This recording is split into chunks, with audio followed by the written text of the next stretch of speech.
The wind howled across the dead plains of Kepler 442b like a wounded animal, carrying ash and dust that stung any exposed skin and turned the sky into a curtain of gray and orange.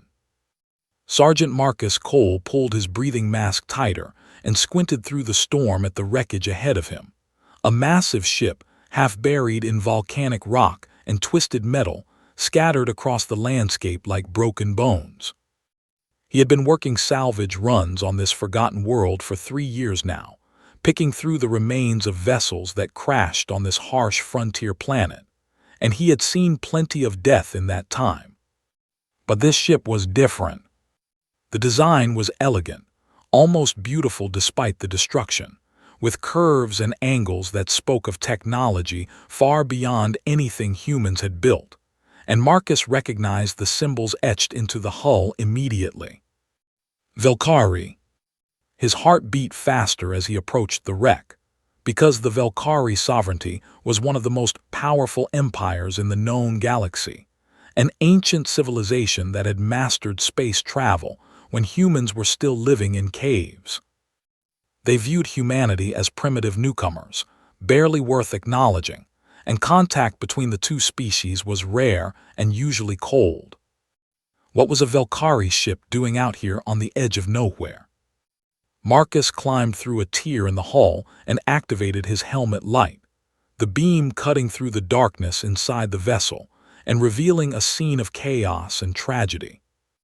Bodies lay everywhere, tall and slender figures with skin that should have glowed with soft bioluminescence, but now remained dark and still in death. He counted 7 of them as he moved deeper into the ship, checking each one for signs of life even though he knew it was hopeless, because that was what you did when you found people in trouble. You checked. You made sure. The 8th body was different. She lay crumpled against a wall near what looked like the command center, her silver hair spread around her head like a halo, her skin flickering with the faintest blue light, so weak it was almost invisible. Marcus dropped to his knees beside her and pressed his fingers to her neck, searching for a pulse, and when he found one, thread and rapid but definitely there, he let out a breath he did not know he had been holding. "Hey," he said softly, gently tapping her cheek, "can you hear me?" Her eyes opened slowly, revealing irises that shifted between purple and silver like oil on water, and for a moment she just stared at him with an expression he could not read. Then fear filled those strange, beautiful eyes, and she tried to push herself away from him, her movements weak and uncoordinated. "Easy, easy," Marcus said, holding up his hands to show he meant no harm. "I am not going to hurt you, I am here to help." She spoke something in her own language, words that sounded like music and wind chimes, and Marcus shook his head. "I do not understand, but it is okay. You are safe now." He could see her injuries clearly in the light from his helmet, a deep gash across her ribs that leaked blood the color of liquid silver, burns on her arms, and the way she held herself suggested broken bones beneath the surface. She was dying. Marcus had been a combat medic before he became a salvage operator, and he had treated wounds far worse than these in the chaos of battle, so he did not panic. He simply got to work. "This is going to hurt," he warned her, though she probably could not understand the words, "but I need to stop the bleeding or you will not make it."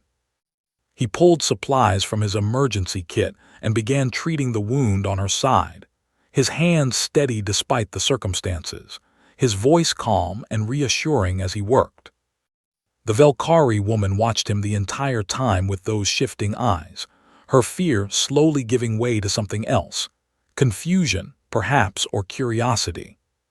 When the worst of the bleeding was under control, Marcus wrapped her in his own thermal jacket, the one his mother had given him before he left Earth, and he lifted her carefully into his arms. She weighed almost nothing. "My ship is about 2 kilometers east," he told her. "The storm is getting worse, so this is going to be rough, but I need you to stay awake for me, okay?" She did not respond, but her eyes stayed open, fixed on his face. The walk back to his ship, was the longest 2 kilometers of Marcus's life. The wind tried to knock him down with every step. The ash made it almost impossible to see, and the woman in his arms grew colder and weaker as the minutes passed. But Marcus did not stop. He could not stop. Because she was hurt and alone and afraid, and that was enough reason to keep moving. When he finally reached his ship, a battered old freighter called the Drifter that had seen better days, he carried her inside and laid her gently on the medical bed in the back. Then the real work began.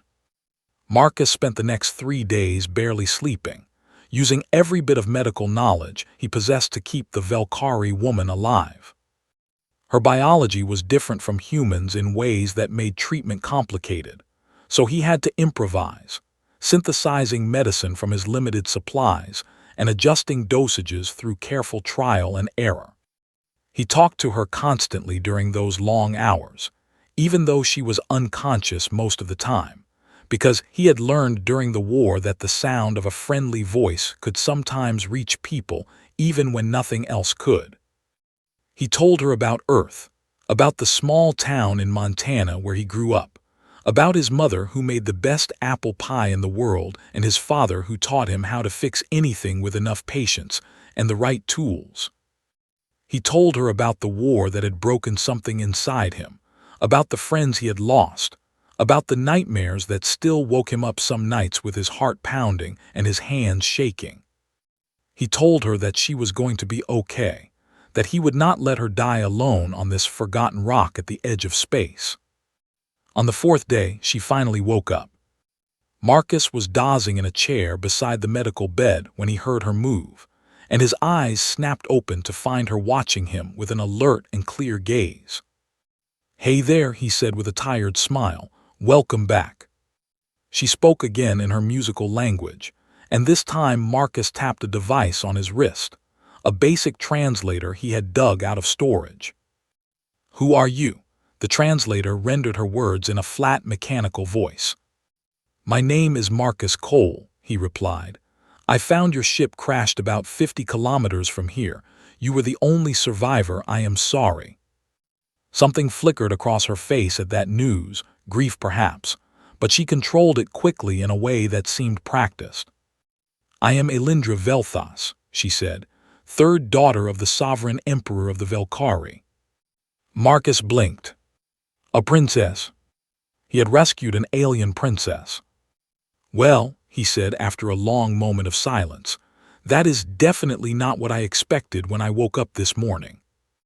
"Why did you save me?" Elindra asked, and her voice carried genuine confusion. "Humans and Velkari are not allies. There is no treaty between our peoples, no obligation, no political benefit to you. Why would you risk yourself for a stranger?" Marcus considered the question seriously before he answered. "You were hurt," he said simply. "That is enough." Elindra stared at him as if he had spoken words in a language her translator could not process, as if the concept itself was foreign to everything she knew. And perhaps it was. Because among her people, every action had a purpose, every choice was calculated for maximum benefit, and kindness without gain was considered inefficient at best and suspicious at worst. But this human had carried her through a storm, had stayed awake for days keeping her alive, had given her his own jacket and his own warmth. For no reason except that she needed help. Elindra did not understand. But somewhere deep inside her, in a place her people had taught her to ignore, something shifted. Something woke up. And nothing would ever be the same again. The drifter hummed softly as it traveled through the darkness between stars, its old engines working steadily to carry them toward neutral space where Marcus hoped to find safe harbor and figure out what to do next. Elindra spent her first few days aboard the ship recovering in silence, watching the human move through his daily routines with an intensity that bordered on obsession. She was trained as a diplomat and scholar, taught from birth to observe and analyze other species, to find their weaknesses and understand their motivations. But Marcus Cole did not fit into any category she had been taught. He was loud where Velkari were quiet, filling the silence with music that played from old speakers mounted on the walls, songs with words about love and loss and hope that made no logical sense but stirred something in her chest. He laughed often, a strange barking sound that her people considered undignified and primitive, usually at jokes he told himself or at the responses from his ship's computer, an artificial intelligence he had named Betty. "Good morning, Betty," he would say each day when he woke up. "How are we looking?" And the computer would respond in a dry female voice. "All systems functional, Marcus, though the port engine is still making that noise you keep ignoring." "She will be fine," Marcus would reply, patting the wall affectionately. "She just likes to complain." Elindra found herself fascinated by this behavior. Among her people, machines were tools to be used and maintained, nothing more, but Marcus treated his ship like a living thing, like a friend. It was inefficient and irrational and strangely wonderful. She began joining him in the small kitchen area after her wounds healed enough for her to walk, sitting at the tiny table and watching him prepare meals by hand. "You know," she said one morning through the translator, "my ship had synthesis units that could create any food instantly with perfect nutritional balance." Marcus looked up from the eggs he was scrambling, real eggs he had stored in preservation units, and smiled.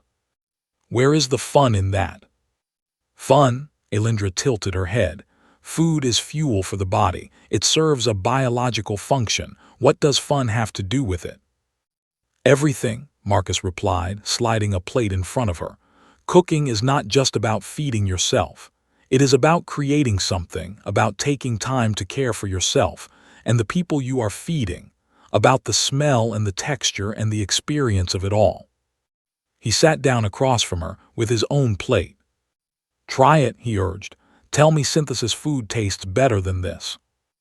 Elindra took a careful bite, and her eyes widened slightly as the flavors spread across her tongue, richer and more complex than anything she had experienced from a machine. "It is," she paused, searching for the right word, "pleasant." Marcus grinned, high praise from a princess. As the days passed, Elindra found herself asking more and more questions about humans and their strange ways. She learned that they slept for nearly a third of their lives, and that during this sleep, they experienced something called dreams, vivid hallucinations that could be wonderful or terrifying or utterly bizarre. "Last night I dreamed I was back in Montana, and my high school teacher was there, but she had the head of a fish," Marcus told her casually one evening. "No idea what that was about." "That sounds deeply disturbing," Elindra said. "Nah, it was pretty funny actually," he laughed. "Dreams do not have to make sense, they just are." She learned that humans carried their past with them always, not as data to be accessed, but as something they called memories, experiences that colored their present and shaped their future in ways they could not always control. "Among my people," Elindra said carefully one night as they sat in the cockpit watching stars drift past, "painful memories can be suppressed or even deleted. We have technology that allows us to remove experiences that cause distress." "That sounds peaceful," Marcus said, but his voice was strained. "It is efficient," Elindra agreed. "Why carry pain when you do not have to?" Marcus was quiet for a long moment. "Because pain teaches you things," he finally said. "Every scar I have, every nightmare, every bad memory, they remind me of what matters, of what I survived, of the mistakes I should not repeat." He looked at her with those warm brown eyes that held so much depth. "If you erase the pain, you erase the lesson, and then what was it all for?" Elindra did not have an answer. That night she woke to strange sounds coming from the cockpit, and she found Marcus sitting alone in the pilot's chair, his shoulders shaking and his breath coming in ragged gasps. He was having a nightmare. She should have returned to her room and left him to his privacy. That was what a proper Velkari would do. Emotions were private matters not to be witnessed or acknowledged. Instead, she moved closer. Marcus jerked awake at her approach, his hand going automatically to where a weapon would be before he recognized her and forced himself to relax. "Sorry," he said, his voice rough. "Did I wake you?" "You were distressed," Elindra said. "I could hear it." "Just dreams." He ran a hand over his face. "Memories from the war, they sneak up on me sometimes." Elindra sat down in the co-pilot seat beside him. "You spoke of lessons," she said quietly. "What lesson does this pain teach you?" Marcus was silent for so long, she thought he would not answer. "There was a battle," he finally said. "On a colony world called New Helsinki, I was a medic with the 47th Infantry. We got pinned down and there were wounded everywhere, more than I could possibly treat." His voice grew distant, lost in the memory. "I had to choose who to save and who to let go, triage they call it, and I made those choices over and over while people screamed and died around me." "That was logical," Elindra said. "Resources were limited, prioritization was necessary." "Maybe," Marcus agreed, "but I still see their faces. I still hear them calling for help I could not give, and that pain reminds me every single day that every life matters, that every person I meet deserves someone who will try to save them." He looked at her with a sad smile. "That is why I could not leave you in that wreck, because I made a promise to myself after New Helsinki.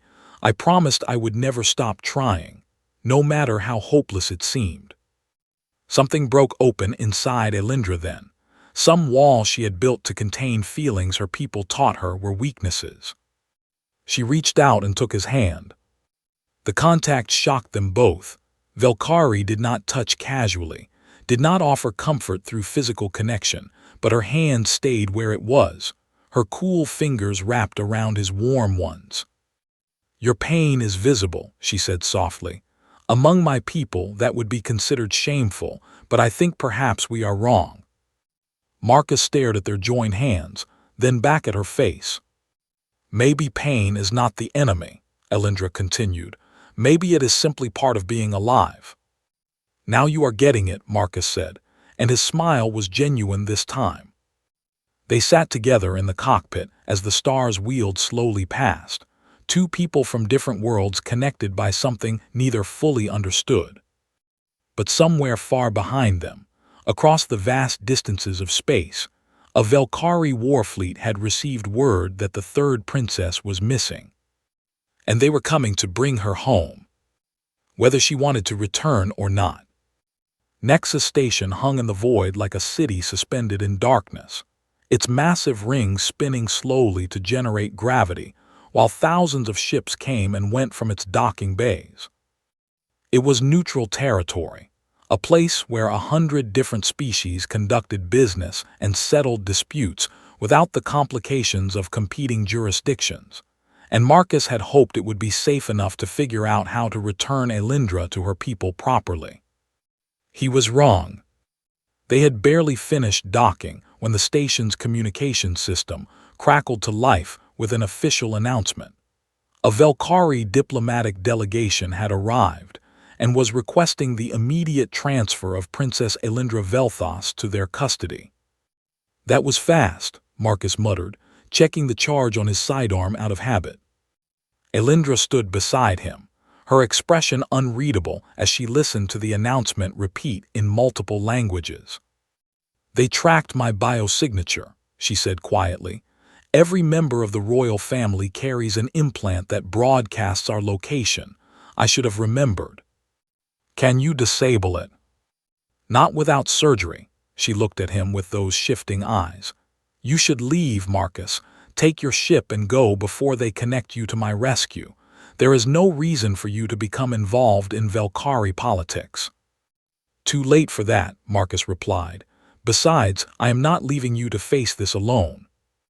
The delegation met them in one of the station's formal receiving halls, a cavernous room with high ceilings and walls that displayed slowly shifting patterns of light. Commander Theron Veldros led the group, a tall Velkari male with skin that glowed a steady cold blue and eyes like polished silver coins. His uniform marked him as high military rank, and his bearing suggested he was not accustomed to being defied. Behind him stood 12 soldiers in full combat armor, their weapons not drawn but clearly visible. "Princess Elindra," Thyron said, his voice flat and emotionless through the translator, "you have caused considerable concern. The sovereignty has been searching for you since your vessel's emergency beacon activated. We are pleased to find you alive." "Commander Thyron," Elindra replied with formal precision. "I appreciate the sovereignty's concern. As you can see, I am well. This human rescued me from the crash and provided medical treatment." Thyron's gaze shifted to Marcus, and there was no warmth in that look, only cold assessment. "The sovereignty acknowledges the human's actions," he said.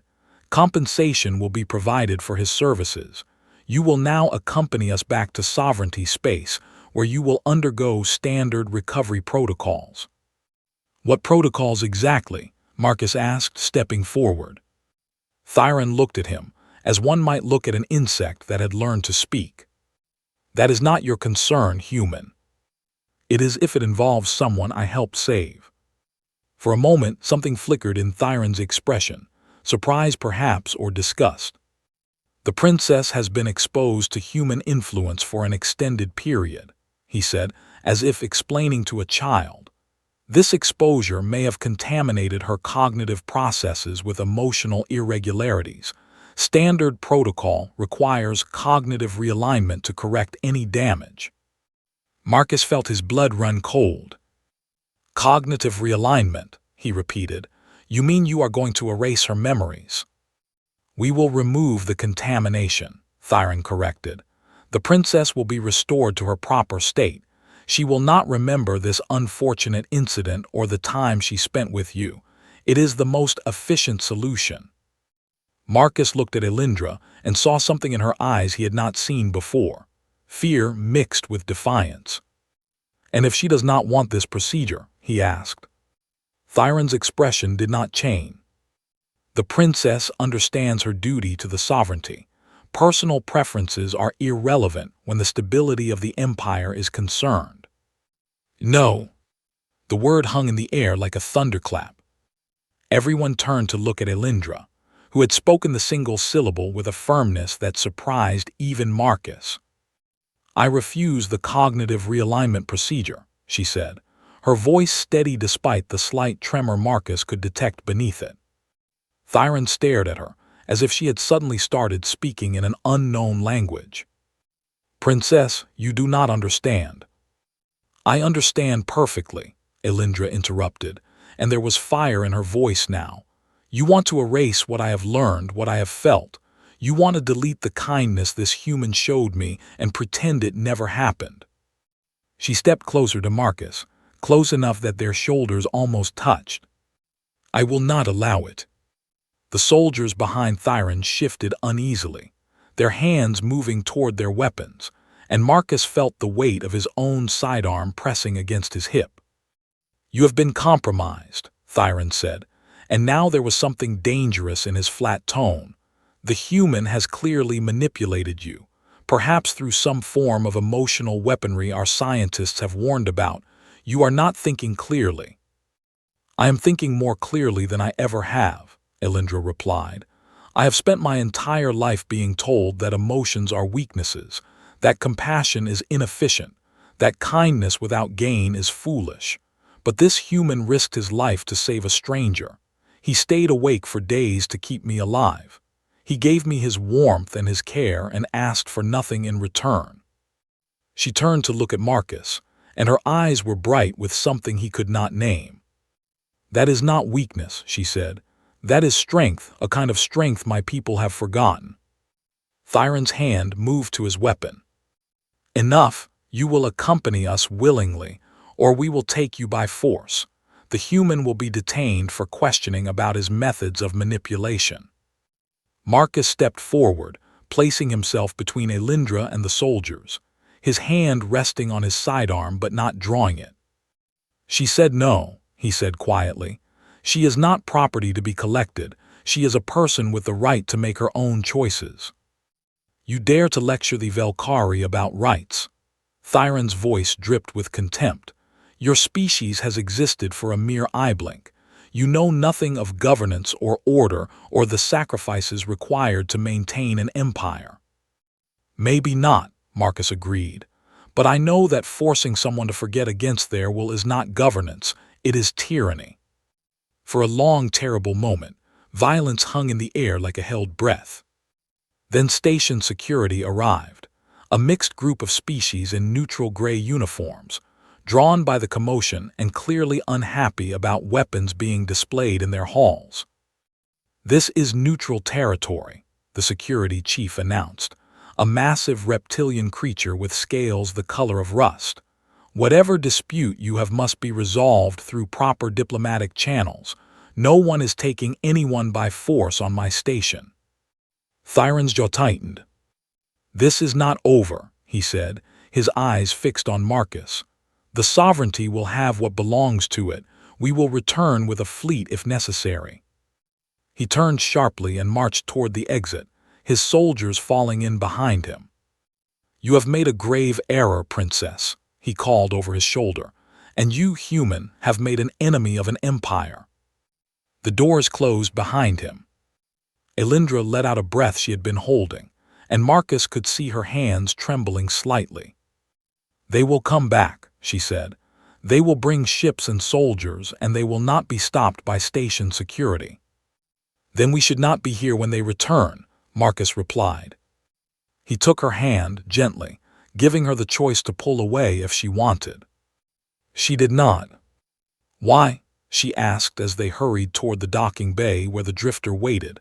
"Why risk yourself for me again?" You heard him. "You have made enemies of an entire empire." Marcus squeezed her hand.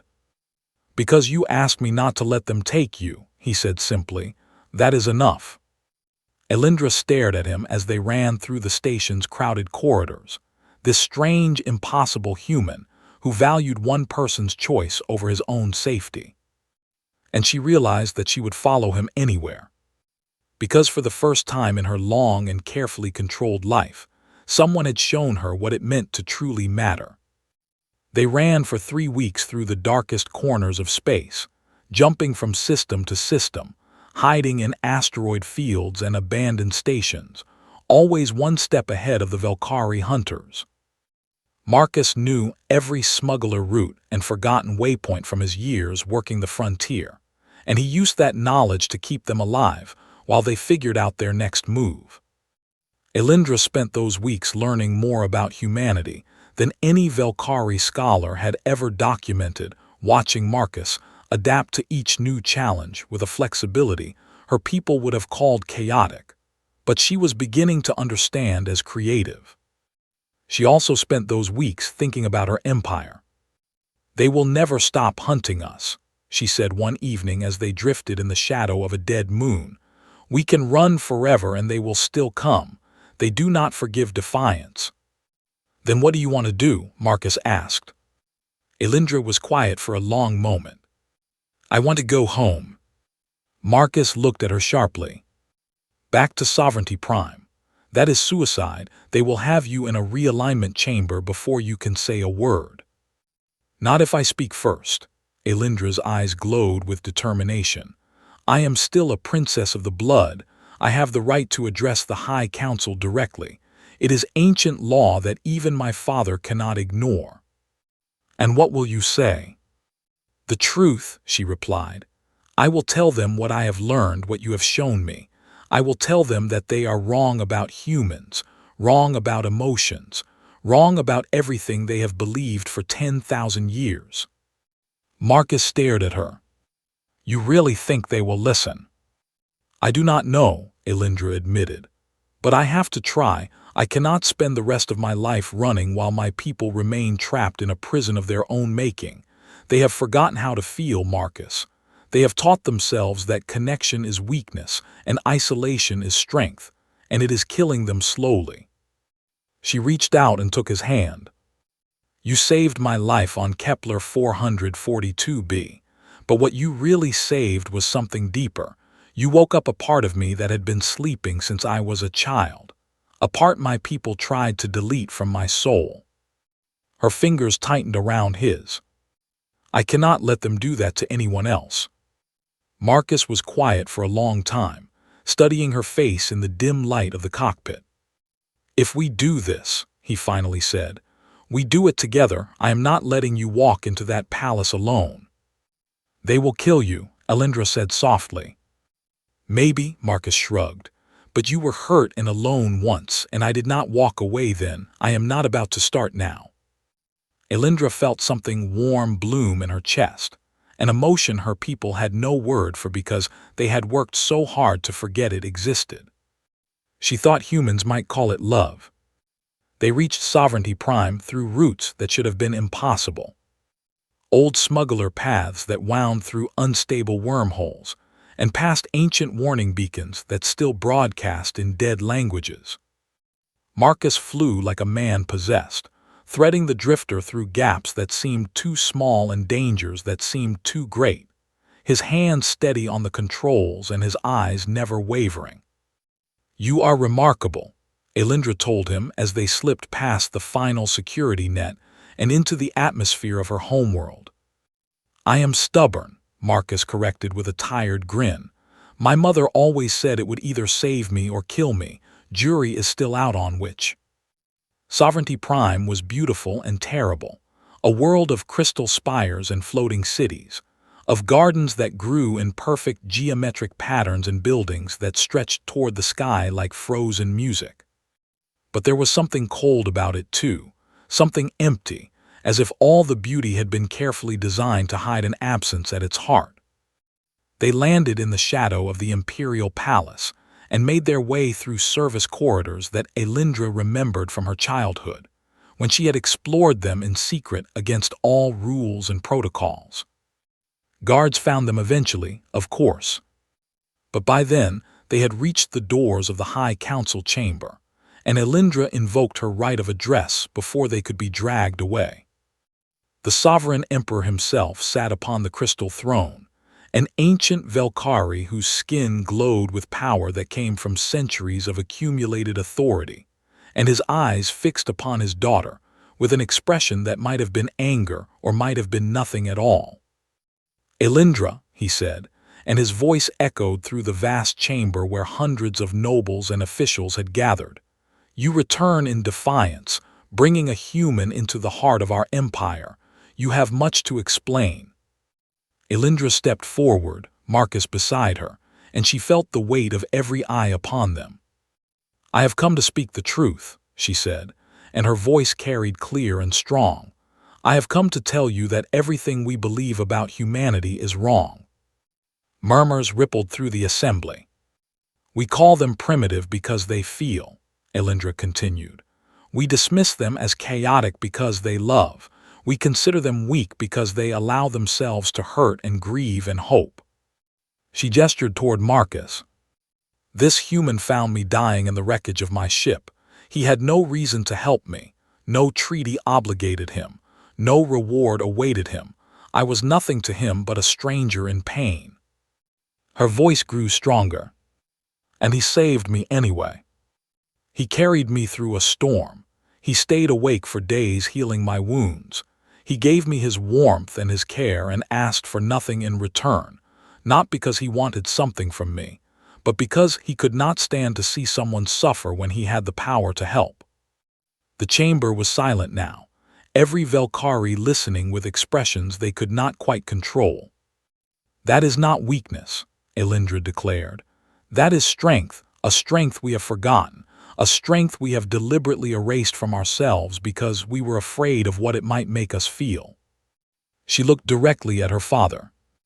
When I was a child, I cried because my pet died. Do you remember what you did? You had the grief removed. You told me tears were inefficient, that attachment was a flaw to be corrected. Something flickered in the Emperor's ancient eyes. But it was not a flaw, Elendra said. It was the most Velkhari thing I had ever felt. It was proof that I could love, that I could connect, that I was more than just a vessel for duty and protocol. She spread her arms wide. Look at us. We live for thousands of years, but we do not truly live. We have cut away everything that makes existence meaningful and called it evolution. We have built an empire of the dead wearing masks of the living." Her voice broke slightly. "I do not want that anymore, and I do not believe I am the only one." For a long moment, nothing happened. Then the Emperor spoke.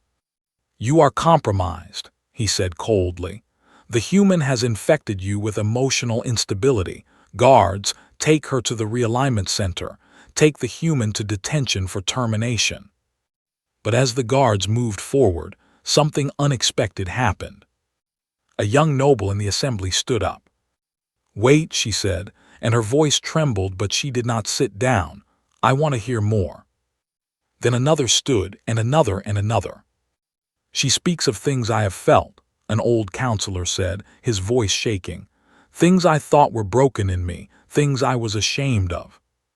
The Emperor's expression did not change, but Marcus could see something in his eyes that looked almost like fear. "Enough," the Emperor commanded. "This assembly is concluded." But it was too late. Elindra's words had been broadcast to every corner of the empire, carried by the Council's own communication systems to billions of Velkari who had spent their lives suppressing the feelings that made them alive.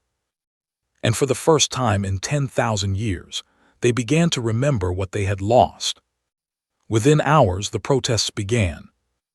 Within days, they called it a revolution. The empire burned with something it had not felt in millennia: passion. Across 1,000 worlds, Velkari, who had spent their lives in careful emotional suppression, suddenly found themselves weeping without reason, laughing at things that were not efficient, reaching out to touch the hands of strangers who had become neighbors after centuries of isolation. It was beautiful and terrifying, and completely beyond the control of the sovereignty's vast machinery. But in the imperial palace, the old order still held power. Marcus sat in a detention cell deep beneath the crystal spires, his wrists bound and his body aching from the guards who had not been gentle during his capture.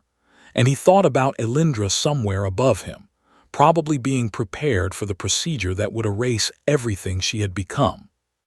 He could not let that happen. The cell door opened, and Commander Thyron stepped inside, his face unreadable as always, but something burning cold in his silver eyes. "You have destroyed 10,000 years of order," Thyron said. "A single primitive human has undone what countless wars could not achieve. I would be impressed if I were capable of such emotions." "Then you should probably work on that," Marcus replied. Thyron struck him across the face, a blow that split his lip and filled his mouth with the taste of blood. "The Emperor has ordered your execution," Thyron said. "But first you will watch as the princess undergoes realignment.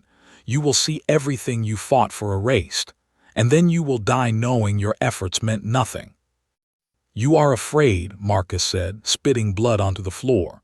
"For the first time in your life, you are actually feeling something, and it scares you to death." Thyron's hand trembled slightly. "I feel nothing," he said, but his voice cracked on the word. "Keep telling yourself that." Marcus leaned back against the wall. "But deep down you know the truth. You know that everything Elindra said was right. You know that your perfect, controlled existence is just a pretty cage." Thyron turned and left without another word, but Marcus saw the conflict in his eyes. That was enough. He began working on his restraints. Elindra stood in the white room where so many of her people had been cleansed of inconvenient emotions, the machines humming softly around her as technicians prepared for the procedure. Her father watched from behind a glass wall, his ancient face showing nothing. "You disappoint me," the Emperor said through the speaker system. "You had such potential. You could have been the greatest of my children. Instead, you threw everything away for a creature whose entire species will be dust before you reach middle age." "Love is not about duration," Elindra replied, and she was surprised by how steady her voice sounded. "It is about depth, about meaning, about choosing to care even when it hurts." "Love," the Emperor repeated the word like it was something foul. A biological trick to encourage reproduction, nothing more. We evolved beyond such primitive drives long ago. No, Elindra shook her head. You amputated a part of yourselves and called it evolution. You mistook numbness for enlightenment. The machines began to power up, and Elindra felt the first tingling sensation at the edges of her mind. When this is done, her father said, you will not even remember his name. You will thank me for freeing you from this madness. I will remember, Elindra whispered. Somehow I will always remember. The palace shook. Alarms began screaming as somewhere in the depths of the building, something exploded. What is happening? The emperor demanded. A guard rushed to his side and spoke urgently. And even through the glass Elindra could see her father's expression change to something she had never witnessed before, uncertainty. The human has escaped, the emperor said slowly. He is coming here. Despite everything, Elindra smiled. Of course he was. Marcus fought his way through the palace corridors with a stolen weapon in one hand and pure determination in his heart, leaving unconscious guards behind him as he followed the map Elindra had made him memorize during their journey. The Velkari soldiers were well trained, but they had never faced anything like him, a human pushed beyond exhaustion and fear by something stronger than both, the need to reach someone he loved before it was too late. He took wounds along the way, a burn across his shoulder, a gash on his leg that made every step agony, blood dripping from a dozen smaller cuts. But he did not stop. He could not stop. Because she was hurt and alone and afraid, and that was always enough. The door to the realignment chamber was sealed with locks that would have taken hours to bypass, but Marcus did not have hours. He pressed his palm against the door and felt the cold metal beneath his skin. Then he stepped back, raised his weapon, and fired at the control panel until it exploded in a shower of sparks. The door slid open. Elindra turned toward him from the central platform, her eyes wide, and for a moment the entire room froze. The technicians, the guards, even the emperor himself standing behind his protective glass. Marcus, she breathed. Told you I would come back, he said, and his smile was bloody but real. Kill him, the emperor commanded. The guards raised their weapons, but before they could fire, the glass wall behind the emperor shattered. Commander Thyron stepped through the breach, his own weapon drawn but not aimed at Marcus. Enough, Thyron said, and his voice was rough with emotions he had spent his whole life denying. She is right. We have become monsters in our pursuit of perfection. I felt nothing for 500 years and I called it strength. But strength is not the absence of feeling. It is the courage to feel anyway. He looked at Marcus with something like respect. I understand now why you came back for her. I thought it was madness, but it is the sanest thing I have ever seen. The emperor stared at his most loyal commander with an expression of complete incomprehension. You too, he whispered. The contamination has spread even to you. It is not contamination, Thyron replied. It is remembering what we lost. Marcus crossed the room to Elindra and took her hand, pulling her away from the machines that would have stolen her memories. Time to go, he said. Wait, the emperor's voice stopped them at the door. They turned to face him, this ancient being who had ruled an empire for longer than humanity had known fire, and for the first time he looked not powerful but small. I could have you both killed, he said. I could order my fleet to hunt you across the galaxy. I could burn every world that gives you shelter. You could, Elindra agreed, but it would not change anything. The words have been spoken. The feelings have been remembered. You cannot put this back in its box. The emperor was silent for a long moment. She used to smile, he said quietly, and something cracked in his voice. Your mother, when you were born, she smiled and wept and held you like you were the most precious thing in the universe. He looked down at his hands. I had them remove that from both of us, the grief when she died, the love that came before. I thought it would make us stronger. Did it? Elindra asked softly. No, the Emperor admitted, and a single tear traced down his ageless cheek. It just made us empty. He waved his hand weakly. Go, take your human and go. I will not stop you. Father, I need time, he interrupted. Time to remember how to feel, perhaps, or time to understand what I have done. I do not know. But I know I cannot have you killed, not now, not when you have reminded me of what I destroyed. Elindra released Marcus's hand and crossed the room to her father. She embraced him. The Emperor stood rigid for a moment, this gesture foreign to everything he had become. Then slowly, carefully, his arms rose to hold his daughter. I choose to feel, Elindra whispered. I choose to love, I choose him. I know, her father replied, and I am beginning to understand why. They left the palace as the sun rose over Sovereignty Prime, casting light through the crystal spires and painting the sky in colors that seemed brighter than before. The Empire would not change overnight. There would be struggles and setbacks, and those who clung to the old ways. But the first crack had appeared in a wall 10,000 years thick. And through that crack, something long forgotten was beginning to grow. Marcus and Elindra stood on the landing platform where the drifter waited, and she turned to look at the world of her birth one last time. Where will we go? She asked. Anywhere, Marcus replied, taking her hand. Everywhere does it matter.